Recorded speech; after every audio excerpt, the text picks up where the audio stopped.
తెలంగాణలో హిందువులు దశాబ్దాలు కాదు శతాబ్దాల తరబడి అణచివేతకు గురయ్యారు. ఎందుకు? నిజాం నవాబుల కాలంలో తమ చదువులు తాము చదువుకోలేని పరిస్థితి, ఉర్దూలో మాత్రమే చదువుకోవాలి. అలాంటి స్టేజీల్లో నడుపుకున్నారు శతాబ్దాలు. అలాంటి స్టేజీ నుంచి ప్రభుత్వాలు ఏర్పడ్డాక భారతదేశ విలీనం తర్వాత అక్కడ ముస్లిం ఇంపాక్ట్ చాలా బలంగానే ఉంది. స్టిల్ నౌ హిందువులు ఎదుగుతున్నప్పుడల్లా తొక్కేయాలన్నటువంటి మనస్తత్వం కలిగింది ముస్లిం సంఘాలతో పాటు కమ్యూనిస్టు సంఘాలు. ఆ రోజున ముస్లింలకు వ్యతిరేకంగా పోరాడిన కమ్యూనిస్టులు ఆ తర్వాత దేశంలో ఉన్న ముస్లింలకు ఆ ఫీలింగ్ రాకుండా ముస్లిం బుజ్జగింపులు ప్రారంభించారు. కాంగ్రెస్ పార్టీ ఏ నిజాం నవాబులకి వ్యతిరేకమందో అదే ముస్లింల కోసం మళ్ళీ తన ప్రయత్నాలు ప్రారంభించింది. అప్పటి నుంచి కూడా ఓట్ల రాజకీయాలు. దాంతో విసిగిపోయినటువంటి హిందువులకి ఒక జనతా పార్టీ, ఆ తర్వాత భారతీయ జనతా పార్టీ తోడు కనిపించింది. భారతీయ జనతా పార్టీ ఎదుగుదల అక్కడ విద్యావంతులుగా, ఉపాధ్యాయులుగానో, అధ్యాపకులుగానో, లేకపోతే మేధావులుగానో ప్రజల చేత గుర్తించబడుతున్న వాళ్ళు ఎవ్వరికీ నచ్చదు.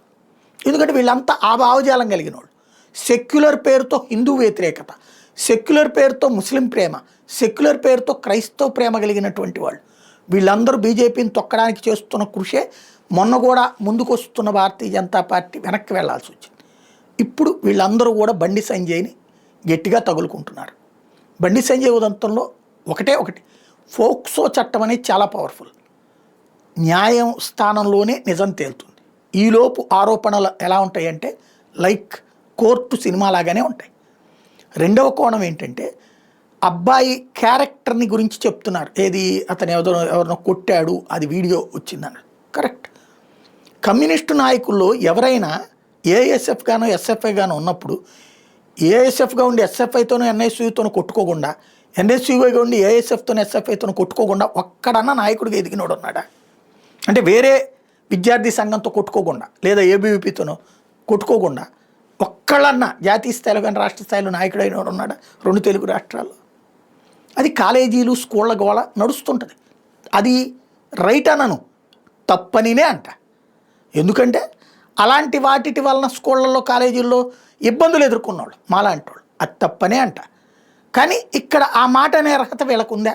ఇది ఒక ఆస్పెక్ట్. నెంబర్ 2 వచ్చేటప్పటికి అమ్మాయితో అతని వ్యక్తిగత బంధాలకు సంబంధించిన ఫోటోలు వైరల్ అయినాయి. అంతకుముందు కూడా వైరల్ చేశారు, ఇప్పుడు వైరల్ చేశారు. అందులో ఎక్కడ అమ్మాయిని బలవంతం చేస్తున్నట్లేదు కదా. అంటే ఇద్దరి మధ్యన చనువు ఉంది.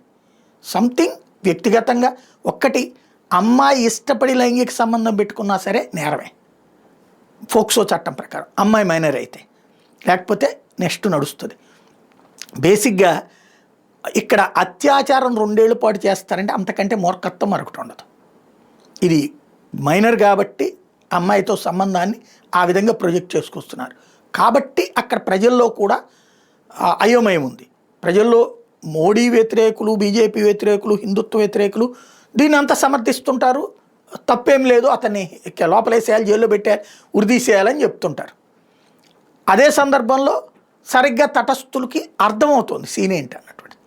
బీజేపీ అనుకూలులో మళ్ళీ గ్రూపులు ఉన్నాయి. అందులో ఈటెల అనుకూల గ్రూపు, లేకపోతే బండి సంజయ్ వ్యతిరేక గ్రూప్ ఉంది. వాళ్ళు కూడా దాన్ని సమర్థిస్తూ ఉండొచ్చు. కాకపోతే నిజం అన్నటువంటిది నిప్పు లాంటిది.